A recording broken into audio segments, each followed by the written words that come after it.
Shalom, Israel, Shalom. First of all, we give our praise, honor, and glory to Yahweh, Bahashem, Yahweh Shai, Bahashem, Rakakwadash. the one that's the elders and apostles of Great Millstone, taught us this 100% truth. Shalom to the hopefully elect, shalom to the occupants of truth and sincerity. Brothers from GMS Columbus, coming back to you with a quick Friday class. We're just going to do a quick breakdown over Daniel, the first chapter. And Lord willing, we'll continue with kind of a series going through Daniel, moving forward. But, You want me to read for you? Con, you can read it. Yep. This is Daniel, chapter 1, at the top. So I'll give me a hot second. It says, in the third year of the reign of Jehoiakim, king of Judah. Jehoiakim. I knew that was going to happen. I exactly knew that was going to happen. Go ahead, read that real quick. I already knew that was going to happen, bro. Yep, I knew that was going to happen. Y'all brothers take over real quick. I got you. Daniel 1 at the top, it says, in the third year of the reign of Jehoiakim, king of Judah, came Nebuchadnezzar, king of Babylon, unto Jerusalem and besieged it. So pretty much Nebuchadnezzar, he came in and, took captive of some of the Israelites. I'm going to read through verse 2. It says, and the Lord gave Jehoiakim, king of Judah, unto his hand, with part of the vessels of the house of the Most High, which he carried into the land of Shinar, to the house of his power, and he brought the vessels into the treasure house of his God. And Shinar is just an ancient name for the land of Babylonia. Verse 3. All right, just for reference. All right, Nebuchadnezzar speaking right there was Nebuchadnezzar II. Yeah. So, Jake time in history. And concerning, Daniel, the first chapter, it's always good to dive into the prophecies concerning that besieging. All right, you deal or hear about that in like Jeremiah the 25th chapter, Jeremiah the 29th chapter, concerning the 70 years that ultimately the nation will be captives in Babylon. And then you line up the dates, etc. All right, just a good reference to go into as well. But like I said, that's Nebuchadnezzar II who took down or besieged Jerusalem. All right, and that was during the time of the first sacking of the temple, which was written about in Psalms 137 as well. You got it, bro. Verse 3, it says, and the king spake unto Ashpenaz, the master of the eunuchs, that he should bring certain of the children of Israel, of the king's seed, and of the princes. Right, who's lucky, if I can add. Because one thing we got to understand dealing with Nebuchadnezzar at that time, when he besieged the land, he sought out for the higher ups in the nation. Yep. Yep. And you can read about some of that in Second Kings, and also in Chronicles as well. But I just wanted to add on to that. Get some precepts to back you up. Yep. But so pretty much real quick also, a eunuch is pretty much a person that's been castrated, if I'm not mistaken. Well, yeah, that's true. But it's more into it. Some even would do it, like I think what's the Arab people, they did it to our people, but it's not always. Like some of them just refrain from having sex. Right. Just like allow them to watch the king's women. Right. You know what I mean? But some heathen actually did that to us, like Sheesh. Crazy. Yeah. Right, then a eunuch, ultimately is a servant, in a sense. They hold like a higher position as far as like, boundaries and rules, official. You know what I'm saying? Like you said, in some cases, I had men who was castrated, but ultimately it's just like an official, you know what I'm saying? Someone who was a higher level servant, to the king, or chamberlain, Verse 4 says, children in whom was no blemish, but well favored and skillful in all wisdom and cunning and knowledge and understanding, science, and such as had ability in them to stand in the king's palace, and whom they might teach the learning and the tongue of the Chaldeans. Right. So like the brother was speaking about, went to the land and, you know, they picked out, you know what I'm saying, the men of high stature, the men, you know what I'm saying, that were the smartest, the men that were the best in order to help forward, you know what I'm saying, Nebuchadnezzar and his kingdom, you know what I'm saying? So they picked out the best men, you know what I'm saying? I got a precept for you. This is 2 Kings 24. I'm gonna start at 10. It says, at that time the servants of Nebuchadnezzar, king of Babylon, came up against Jerusalem, and the city was besieged. And Nebuchadnezzar, king of Babylon, came against the city, and his servants did besiege it. It says, and Jehoiakim, the king of Judah, went out to the king of Babylon, he and his mothers, and his servants, and his princes, and his officers. And the king of Babylon took him in the 8th year of his reign. Right, so, you know, going into this besieging, you know, this was a period of time, you know. It was, you know, a duration of time, you know, until they completely sacked the temple. You know, but like I said, they were going for those higher ups, you know, so on and so forth. Let me see. Verses 13, it says, and he carried out thence all the treasures of Yahweh, and the treasures of the king's house, and cut in pieces all the vessels of gold which Solomon king of Israel had made in the temple of Yahweh. And Yahweh had said, as Yahweh had said, right, because like I said, this was already prophesied concerning Jeremiah. You know, Isaiah also, I believe he tapped into the captivity of Jerusalem, or the besieging of Jerusalem as well. Verse 14, just to back you up, it says that he carried away all Jerusalem and all the princes, and all the mighty men of valor. Then 10,000 captives, and all the craftsmen and smiths, none remained save the poor sort of the people of the land. Right, and you know, then with that, you know, you go into it further, you know, Zerubbabel, you know, Nehemiah, etc. You know, when they came back to the land and rebuilt the temple, you know, under Cyrus' authority, you know, that's you know who they were pretty much, you know, faced with, you know, at that time. You know, the remainder of those who were left, you know, from the besieging or the taking of the Israelites in Jerusalem. You know, and like you said, you know, Nebuchadnezzar's whole agenda was to take, you know, those who were skillful, you know, in science, you know, those who had, you know, higher understandings to help build up his kingdom, you know. But that's 15. It says he carried away Jehoiakim to Babylon, and the king's mother, and the king's wives, and his officers, and the mighty of the land. Those carried he into captivity from Jerusalem to Babylon. You know, so just some history, you know, or concerning Nebuchadnezzar and his agenda, you know, when he came and took down Jerusalem. What verse? I can jump back in, man. Verse 5. All right. This is Daniel chapter 1, verse 5. And the king appointed them a daily provision of the king's meat and of wine which he drank, so nourishing them 3 years, that at the end thereof they might stand before the king.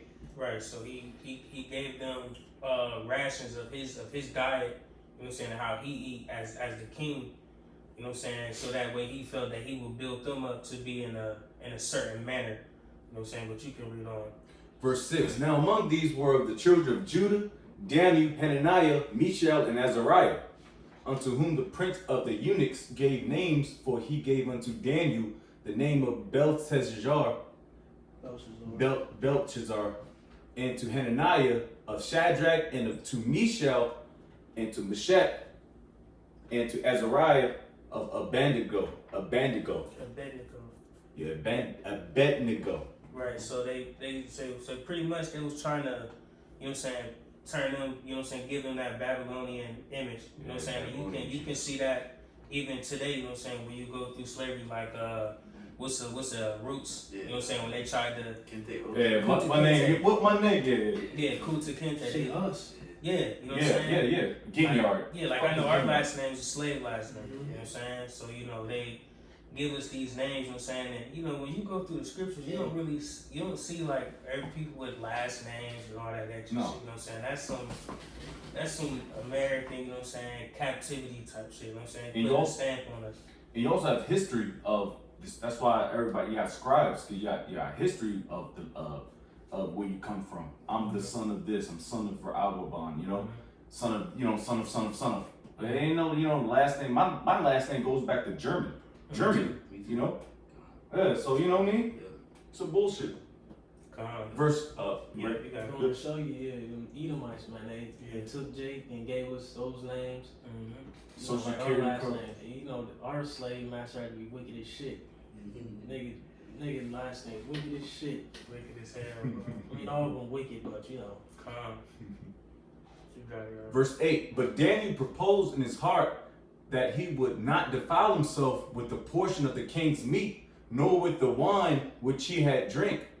Therefore he requested of the prince of the eunuchs that he might not defile himself. See, so Daniel, he stood on the moral, man. He stood on, his service to the Lord. You know what I'm saying? He didn't want to take hold and take part in the ways of the ruler at this time. You know what I'm saying? Nebuchadnezzar. You know what I'm saying? Because, he understood through the spirit, a lot of the, the meat, the drink was sacrificed to idols. Yep. It was blessed in their gods, etc. Yep. Maybe been unclean, etc. Mm-hmm. And another reference is letter of Jeremiah.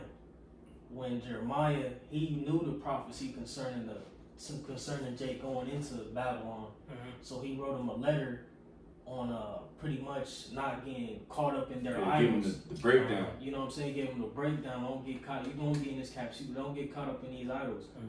So it's the spirit. Daniel was one of those men who through the spirit took heed to that letter in a sense. You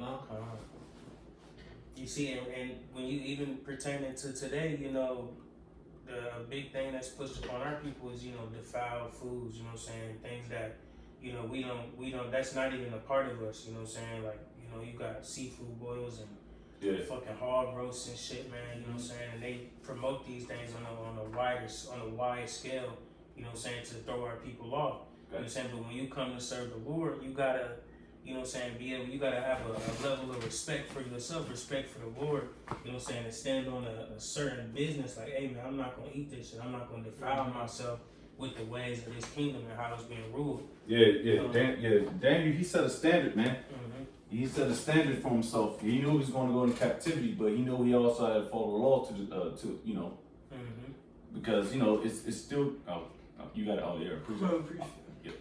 This letter of Jeremiah 1 at the top, it says a copy of an epistle which is Jeremiah, sent unto them which were to be led captives in Babylon by the king of the Babylonians, to certify them as it was commanded him of the Most High. Because of the sins which ye have committed before the Most High, ye shall be led away captives into Babylon by Nebuchadnezzar, king of the Babylonians. Right, and that's another thing too, tying this history into us being led into this captivity, the wickedness of the kings of Judah at that time.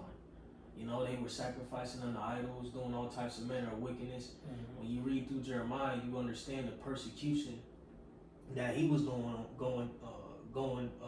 through at that time. All right, and warning them, you know what I'm saying? But what they didn't take heed, they didn't hearken to the words of Jeremiah the prophet, who was in the midst of all that and then seeing it.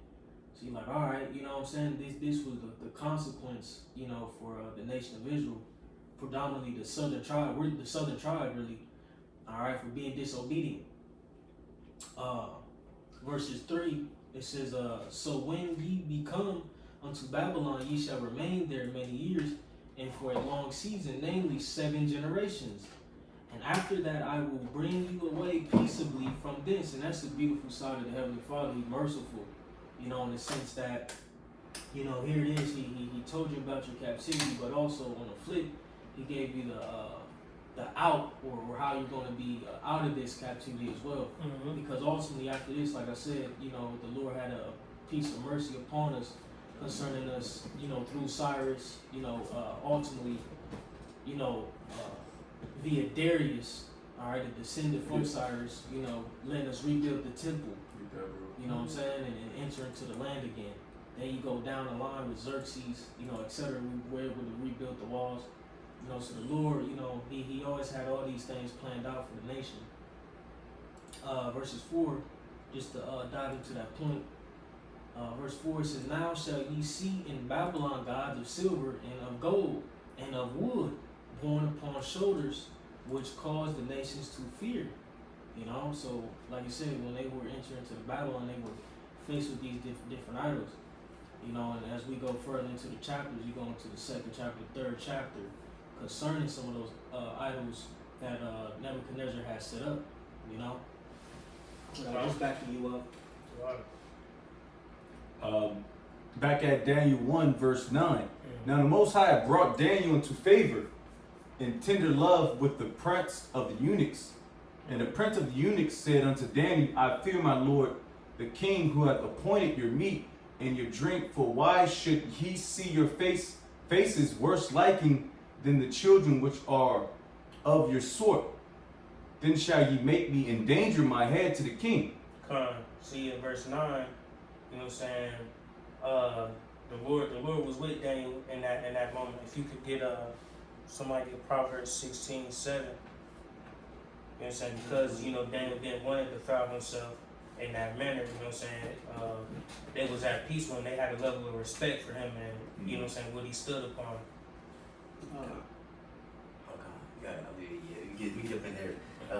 Proverbs 16:7, it says, "When a man's way please Yahweh, he maketh even his enemies to be at peace with him." See, so you know, the Lord put his enemies at peace with him, you know what I'm saying? You know, being behind enemy lines in that captivity, you know what I'm saying? Daniel's, you know, standing on them principles, you know, he put his enemies at peace with him. You know what I'm saying? In verse 10, you know what I'm saying, that the eunuch, that prince, you know what I'm saying, he was nervous because, you know, Daniel didn't want to take part in, you know, these certain things, so the prince was nervous, like, hey man, you know, I might get in trouble for this, you know. Get in line, so to speak. Yeah.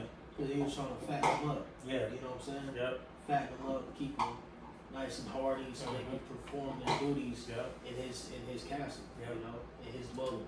Yep. Because man, this is heavy, bro. Yeah. You know, I love going into the history, and when you really sit and visualize the scale of what was going on and operated, these were very what's the word I'm looking for? Huge kingdoms that were being governed and ran in the ancient world. This is Neo-Babylonian. It was calculated. Yeah, this It was is the calculated. Neo-Babylonian Empire. This is huge. This is in secular history as well. So like you said, everything was, you know what I'm saying, was more tasked, you know, so to speak, in the sense that you didn't have computers and all that. Everything was scribed and written, and everyone had to play their role to a T. And that's why that eunuch, he was afraid. He's like, man, if you don't do if I don't perform the king's duty, I'm liable to die. That's how, and that's that masculine spirit, you know, that was in that era as well. You know, so that's just heavy. That ancient man spirit, he was scared. If you fuck up, you liable to die. Yeah.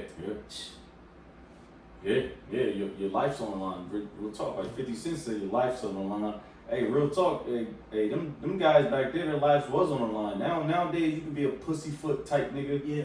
And you can get away with being a streamer, a useless eater. Right. And make money or do what you got to do to provide for your family.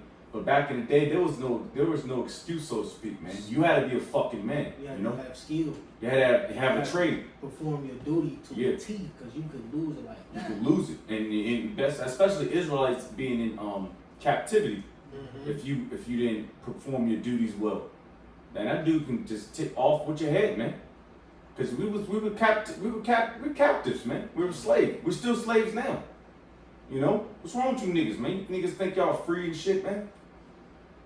That's crazy. That's another video, man. It made me think, remember the time, that Michael Jackson video. You know what I'm saying? They up there performing this shit. If this shit sucks, man. Yeah. That's real. Yeah. In Egypt, yeah. See that nigga too, bro. You think they had the fiery furnace? We're gonna read about that as we're going into Daniel. This was real. Yeah. They had tortured. They had executioners. Yeah. Thumb down. Yeah. Put the he wavy eye. Let the nigga. Nah, fuck that nigga. You know what I'm talking about? This. You know when, like I said, when Jake get into these chapters, really visualize what's going on, man. You know, see Nebuchadnezzar on that throne, and you know what I'm saying? These was, man, mighty men. These men had beards, and you know what I'm saying? He was mighty ass heathen, man. You know, this is real, man. You gotta be mighty to take over Israel. Yeah. You know? Lord, yeah. Beautiful. This is verse 11. Then said Daniel to Melzar, whom the prince of the eunuchs has set over Daniel, Hananiah, Mishael, and Azariah, prove thy servants, I beseech thee, 10 days, and let them give us pulse to eat and water to drink. Right. So he said pretty much, man, test me, man. You know what I'm saying? I'm gonna show you, you know what I'm saying, that this is the better way. You know what I'm saying? Give me fruit, give me vegetables, give me water. You know what I'm saying? Give me clean things to eat. And we'll see at the end of this time period who comes out looking the best. You got it. Right, he was like, man, I don't need all that shit. Yeah. You know what I'm saying? Yeah, You know, pork chops and, Come. you know what I'm He saying? probably eating steak in front of him, you know what I mean? Trying to cave him in. You know, yeah. But he's like, man, he had faith in the Heavenly Father. You know what I'm saying? Verse 13. Then let our countenances be looked upon before thee, and the countenance of the children that eat of the portion of the king's meat, and as thou seest, deal with thy servants. Right. So he said, hey, man, check us out at the end of this, man, and see how we look in comparison to the people that decided to eat on this king's diet. You know what I'm saying? Mm-hmm. Right, because they weren't the only top tier Israelites at that time. Mhm. You know, they were, you know, upper echelon of those, but you know, you had other men, women, you know, children who played roles in that castle, that kingdom. Verse 14. So he consented to them in this matter and proved them 10 days. And at the end of 10 days, their countenances appeared fairer and fatter in flesh than all the children which did eat the portion of the king's meat. Right. So at the end of it, man, they came out looking better, man. They was healthier, you know what I'm saying? Stronger, you know what I mean? You know what I'm saying? Looking young, looking clean, man. You know what I'm saying? And they didn't take part in that shit that they had. So, you know, they insides was clean and they could operate better, you know what I'm saying, than these other men. You know what I'm saying? So, you know, it's important, you know what I'm saying, even gotta tie it into today, you know what I'm saying? Because at the end of the day, if you put in good things into your body, you know what I'm saying, ultimately these scriptures, man, it's true, you know what I'm saying, keeping the Lord at the forefront of everything, you'll come out better. Yeah. All right, you'll come out better than these people that defile themselves on the daily. Yeah, call on Jesus Christ. Yeah. Yeah, fuck out of here, man. All right, and you have to have integrity with that too, man. You got to believe that the names, man, the names matter, man. You can't just say, oh yeah, how about you, and be all bullshit with it, man. You know? Yeah, this is a good account to connect, like you said, to us today, man. You know, I've been doing them off and connecting ancient times to now, and how we should go into these accounts and apply them to our walk, because we're about to be faced with the same shit. Dealing with this new king of Babylon, Esau, Edom, the king of Babylon the Great, you know? Yeah, this ain't doing some shit, but I cannot put that on because it's gonna flood this shit out of our. I might not. Y'all brothers, y'all good? I'm good. I can bring the other one too in a minute. Yeah, because I can't. Once I cut that on, it's gonna sound like a propeller jet, man. It's too loud. It's gonna flood us out. Good. All right, bet. Back at it. And just for reference, I believe, all this is around like 605 BC. You know, because what the Babylonian Empire, the Neo-Babylonian Empire started to rise in 539 BC, and I believe it was around 587 BC when, he came and besieged Jerusalem completely. Like I said, it was a duration.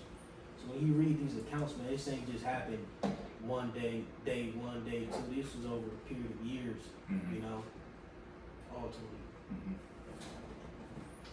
Come. Verse 16. Thus Melzar took away the portion of their meat and the wine that they should drink, and gave them pulse. And for these 4 children the Most High gave them knowledge and skill in all learning and wisdom, and Daniel had understanding in all visions and dreams. Come on, the Lord bless, man. You know what I'm saying?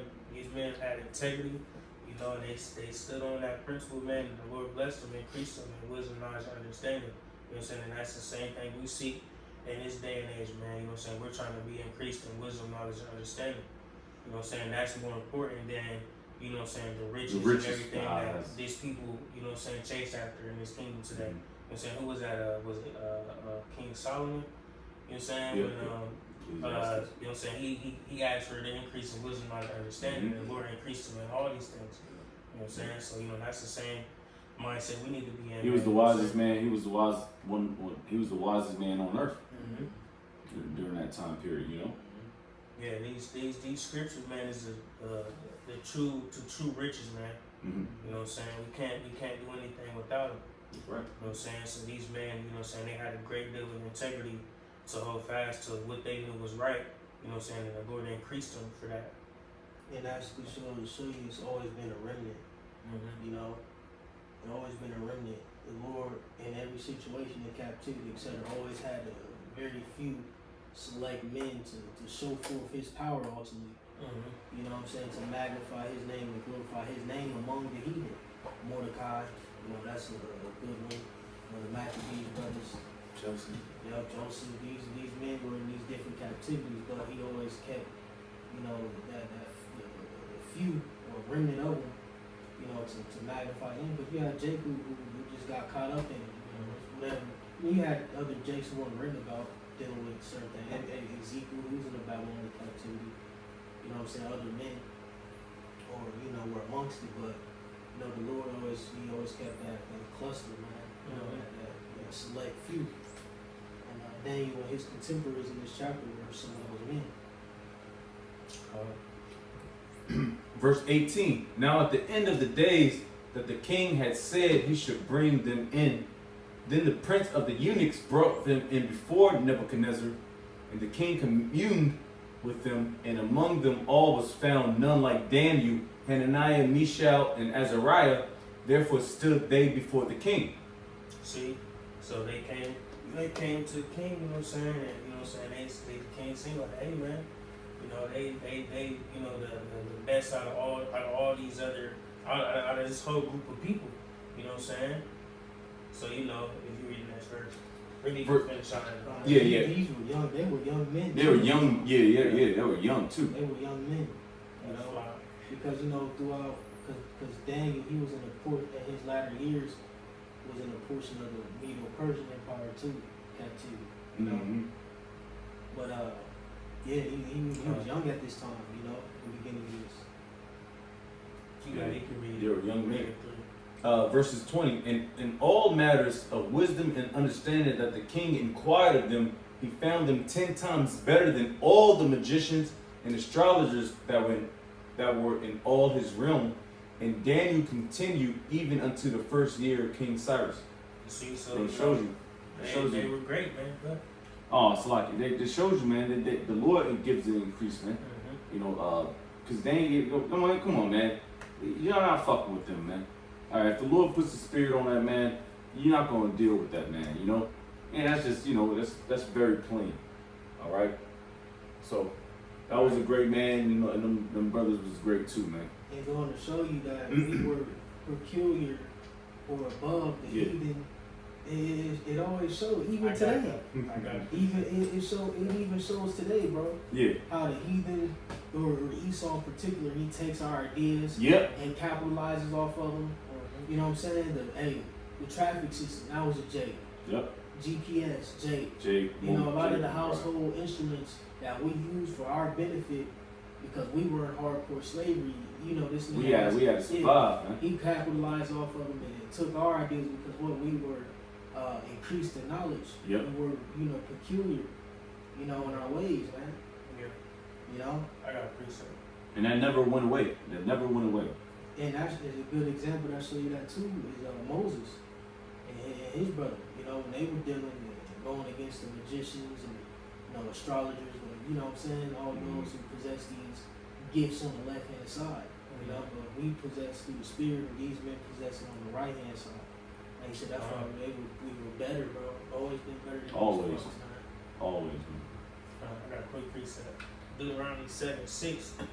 Just for thou art a holy people unto Yahweh thy God, and Yahweh thy God hath chosen thee to be a special people unto himself, above all people that are upon the face of the earth. It's plain, man. You know what I'm saying? The Lord has set us apart, you know what I'm saying? And you know, it's showed through every captivity that we've been in the midst of, you know what I'm saying, that we, you know what I'm saying, been degraded in, man. You know, we've always risen to the top, you know what I'm saying, and even today. Yeah. You know what I'm saying? Our people are really the greatest people, man. And you see it, you know what I'm saying, in every aspect of life. You know what I'm saying? Our people just lack the Lord. They don't have the spirit. Yeah, they don't have the spirit. Yeah, you know. Yeah, they're carnal. They're carnal. Mm-hmm. They're like their father the devil, man. John 8:44, man. That's what they're lacking. They're lacking the names of Yahweh Shah, the spirit. Mm-hmm. Because the Lord is really I'm not saying denouncing them, but they're not there. They're not a part of your hopeful elect. That's why you see these beautiful women shaking their asses for money, being hoes. You got niggas rapping and trapping and whatever the fuck you got. Cause they're not part of the hopeful elect, man. It's all about the elect, man. Mm-hmm. All right, at the end of the day, man. You know. Real quick, I got something real quick. I just want to read their names in Hebrew. So Daniela, which means yep, it says God is my judge. Also, judge of God. All right, that proves that also we can judge. Hananiah is Kanunya, which just means God has favored. Mishael is Maya Sha'ala, which is who is like, it's like who is what God is. And Azariah is Zariah. Alright, hold on. Zariah, yeah. It means Yahweh has helped. Just you know, That's get the fire. names real quick. That's fire. That's fire. It may be Azariah. Azariah. Yeah. And that's beautiful too. That's because fire. you read about, well, when we get into Daniel the 3rd chapter, it goes into the situation with the fire. He was sent to the furnace. And you read letter of Jeremiah, heavy. It goes into, you know, his prayer, and that's his name fits exactly Perfectly. the situation that, you know, befell upon them. Yeah, they got Like jammed Yahweh, up. yeah, Yahweh's help. Yahweh has help, you know. He helped them in the midst of that fire. Yeah, and that's your chapter 3 too. I got Daniel 2, you got Daniel 3. So that's all through the spirit. Hey, that chapter of fire. I don't know. I'm Daniel is fire book, bro. Especially when you understand history.